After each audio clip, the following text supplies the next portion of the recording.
University of Singapore year campus হয়। মই কনফাৰেঞ্চলৈ আহি আছোঁ। গোটেই একদম চাৰিওফালে এই ডাইনিং হলবোৰ আছে বা ৰেষ্টুৰেণ্ট আছে, বৰ ধুনীয়া মলমলাই আছে। পৰ্ক ডিছ বনাই আছে নেকি ৰাইজে, গোন্ধটোৱে তেনেকুৱা লাগিছে। এয়া NUS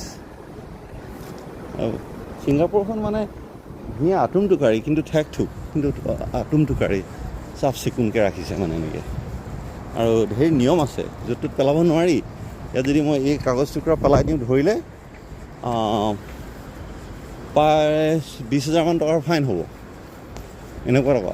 খুব নিয়ম আছে, সেইকাৰণে চলি আছে এইখনততো খেতি বাতি নাই। এইখনত একো, মাত্ৰ 22 কিলোমিটাৰ দীঘল, 22 কিলোমিটাৰ বহল নাজানো এখন চহৰহে।